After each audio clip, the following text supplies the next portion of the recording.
दोस्तों India post payment bank एक ऐसा कमाल का बैंक है जो कि आपको घर बैठे बैठे जीरो बैलेंस अकाउंट ओपनिंग करने की फैसिलिटी प्रोवाइड कर देता है। यहां पे आप प्रूफ के तौर पे देख भी सकते हो भाई हमारा अकाउंट इंस्टेंट ओपन हो गया और यहां पे जो वर्चुअल कार्ड मिल रहा है उसके थ्रू आप अपना फोन पे गूगल पे वगैरह जितनी भी एप्लीकेशन आपकी यूपीआई की है वो आप इंस्टेंट चला सकते हो। लेकिन आपको पता है सबसे बड़ी दिक्कत कहां पे आती है, जब कभी हम आईपीवी का नाम सुनते हैं तो वहां पे हमारे पास पोस्ट ऑफिस का भी सेविंग अकाउंट आ जाता है। तो भाई आपको इन दोनों के अंदर डिफरेंस समझना पड़ेगा। एक होता है हमारा पोस्ट ऑफिस का सेविंग अकाउंट, एक होता है हमारा इंडिया पोस्ट पेमेंट बैंक का सेविंग अकाउंट। दोनों के अंदर मेजर डिफरेंस ये है कि जो हमारा सेविंग अकाउंट पोस्ट ऑफिस वाला होता है वो आपको ऑफलाइन जाके ओपन करवाना पड़ता है और इसके अंदर आपको मिनिमम फंडिंग 500 रुपए या फिर 1000 रुपए की करनी पड़ती है। लेकिन अगर आप आईपीबी यानी कि India post payment bank account open करवाते हो तो वहां पे आपको कोई भी इनिशियल फंडिंग करने की जरूरत नहीं है और ये वाला अकाउंट आपका ऑनलाइन ही ओपन हो जाता है। बेसिकली आपको अकाउंट ओपन करवाने के लिए मेक श्योर करना कि आपके पास पैन कार्ड होना चाहिए, आधार कार्ड होना चाहिए और आपका आधार कार्ड के साथ जो मोबाइल नंबर लिंक है उस पर ओटीपी आएगा और ओटीपी के थ्रू आपका वेरिफिकेशन कंप्लीट किया जाएगा। तो दोस्तों आज के इस वीडियो के अंदर मैं आपको India post payment bank account open करके दिखाने वाला हूं। तो फिर चलो हम फटाफट कार्यक्रम स्टार्ट करते हैं। लेकिन दोस्तों उससे पहले अगर आपको वीडियो पसंद आती हो तो वीडियो को लाइक करके चैनल को सब्सक्राइब कर देना और भाई बेल नोटिफिकेशन ऑन कर लेना। तो फिर चलो हम बढ़ते हैं आगे वीडियो की तरफ। तो दोस्तों सबसे पहले आपको आईपीबी मोबाइल बैंकिंग एप्लीकेशन को प्ले स्टोर से डाउनलोड कर लेना है। डाउनलोड करने के बाद आप सिंपली इसको ओपन कर लेना। यहां पे आप देख सकते हो आपको यहां पे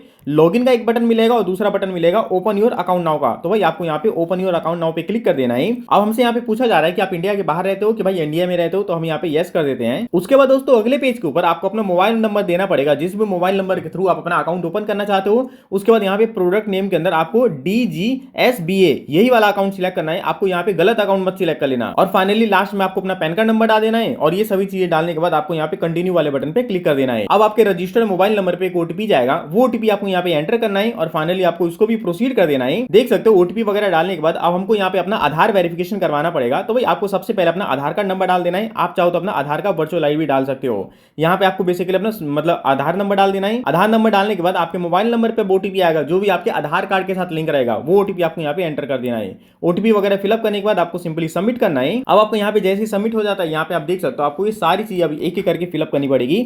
सबसे पहले आपको पर्सनल इन्फॉर्मेशन, दूसरा pan card and communication address, चौथा एडिशनल इन्फॉर्मेशन और लास्ट में आपको अकाउंट इन्फॉर्मेशन मिल जाएगा।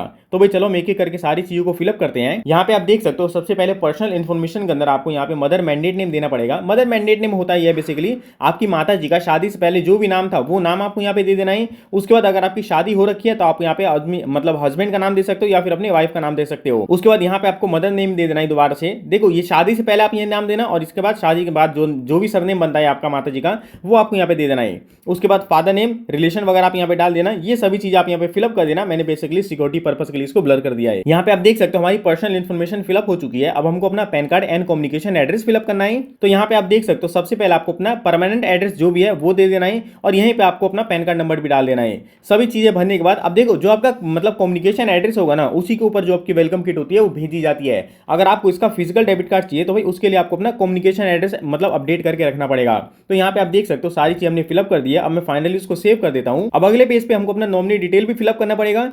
तो यहाँ पे आप देख सकते हो नॉमिनी अगर आप फिलअप करना चाहते हो तो आपको सिंपली यस कर देना है, विश टू नॉमिनी, वरना आप यहाँ पे नो भी सिलेक्ट कर सकते हो। अब देखो नॉमिनी फिलअप करने का सबसे बड़ा फायदा ये होता है कि हम मान के चलते हैं बाय एनी चांस अगर हमारे साथ कोई दुर्घटना घट जाती है तो जो भी हमारे अकाउंट के अंदर पैसा रहता है ना वो इसी नॉमिनी को ट्रांसफर कर दिया जाता है।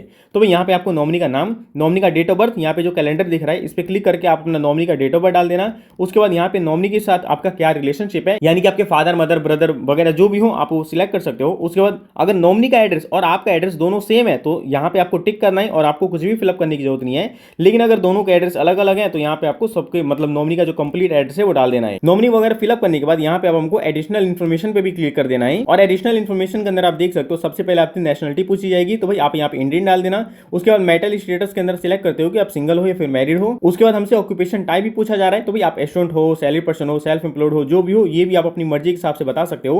और आपकी ग्रॉस एनुअल इनकम कितनी है वो भी आपको बता देना है कि आप साल के अंदर कितना पैसा कमा लेते हो। उसके बाद आपको यहाँ पे लेवल ऑफ एजुकेशन भी बताना पड़ेगा कि आप कहां तक पढ़े लिखे हो। ये सभी चीजें बताने के बाद आपको लास्ट में नो कर देना है। अगर आप पॉलिटिकली एक्सपोज पर्सन हो तो आप अपनी मर्जी के हिसाब से देख सकते हो, वरना आपको बेसिकली यहाँ पे नो ही सिलेक्ट करना है। उसके बाद फाइनली आपको सेव वाले बटन पे क्लिक कर देना है। अब दोस्तों यहाँ पे आप देख सकते हो सभी चीजें फिलअप हो चुकी हैं। अब हमको बेसिकली लास्ट में अपना अकाउंट इन्फॉर्मेशन फिलअप करना है। तो यहाँ पे अकाउंट इन्फॉर्मेशन के अंदर सबसे पहले पूछा जा रहा है कि आपको अकाउंट स्टेटमेंट चाहिए। तो भाई हाँ हमको चाहिए। आप यहाँ पे नो मत सिलेक्ट कर देना क्योंकि हमारा फ्री रहने वाला है। उसके बाद यहाँ पे आपको अकाउंट स्टेटमेंट कैसे चाहिए वो आपको सिलेक्ट कर लेना है। क्या भाई आप फिजिकली लेना चाहते चाहते हो, या फिर आप एसएमएस के थ्रू लेना चाहते हो, या फिर ईमेल के थ्रू लेना चाहते हो, तो भाई हो सके तो आप ईमेल वगैरह सिलेक्ट कर देना। और यहाँ पे हमसे पूछा जा रहा है कि आप डीबीटी मैपिंग करवाना चाहते हो अपने अकाउंट के अंदर, तो भाई आप ही अपने हिसाब से देख लेना कि आपको मैपिंग वगैरह करवानी है या फिर नहीं करवानी। मैं यहाँ पे नो करने वाला हूँ। अब यहाँ पे आप देख सकते हो हमारी सारी इन्फॉर्मेशन फिलअप हो चुकी है। सभी इन्फॉर्मेशन फिलअप होने के बाद आपको फाइनली कंटिन्यू वाले बटन पे क्लिक कर देना है।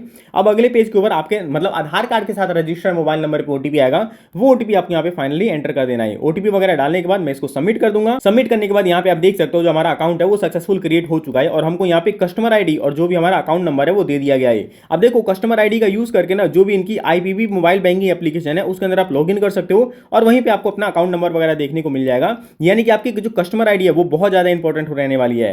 अभी के लिए हम चलो गो टू होम पे क्लिक कर देते हैं। अब यहाँ पे आप देख सकते हो दोबारा हमको लॉगिन करने को बोला जा रहा है, तो भाई हम यहाँ पे लॉगिन वाले बटन पे क्लिक करेंगे। लॉगिन करने के बाद यहाँ पे हमको बेसिकली अपना account number, customer ID, date of birth और मोबाइल नंबर, ये सारी चीजें फिलअप करनी पड़ेगी। और भाई ये दोनों चीजें तो आपको पहले ही मिल गई थी, डेट ऑफ बर्थ आपको अपना पता ही है और मोबाइल नंबर भी आपने जिसके थ्रू भी अपना अकाउंट बनाया है वो आप अपने यहाँ पे डाल देना। सभी चीजें डालने के बाद अब अगले पेज पे आपको अपने एप्लीकेशन के लिए एक एमपिन बनाना पड़ेगा। तो भाई कोई भी आप 4 डिजिट का एमपिन बना सकते हो और यहाँ पे उसको री एंटर कर देना। एमपिन वगैरह जैसे आपका क्रिएट हो जाता है मैं सिंपली यहाँ पे सेट एमपिन पे क्लिक कर दूंगा। अब यहाँ पे आप देखोगे तो हमको सिक्योरिटी क्वेश्चन भी पूछा जा रहा है। सबसे पहले देखो सिक्योरिटी क्वेश्चन का मतलब ये होता है कि बाय एनी चांस अगर आप अपना एमपिन भूल जाते हो तब ये काम आ सकता है। तो यहाँ पे आप देख सकते हो जो जो क्वेश्चन आपसे पूछे जा रहे हैं उन सब के आपको यहाँ पे आंसर दे देने हैं। और भाई आंसर आप याद रखना, आप सही आंसर दे रहे हो या गलत आंसर दे रहे हो वो मैटर नहीं करता, आप बस अपना जो भी आंसर दे रहे हो उस आंसर को आपको याद रखना है। तो फिर चलो मैं फटाफट सारी चीजें फिलअप करता हूं। अगर आपको कुछ भी समझ में ना आ रहा हो आप मेरे से कमेंट बॉक्स में पूछ सकते हो। सभी चीजें फिलअप करने के बाद आपको सबमिट वाले बटन पे क्लिक कर देना है।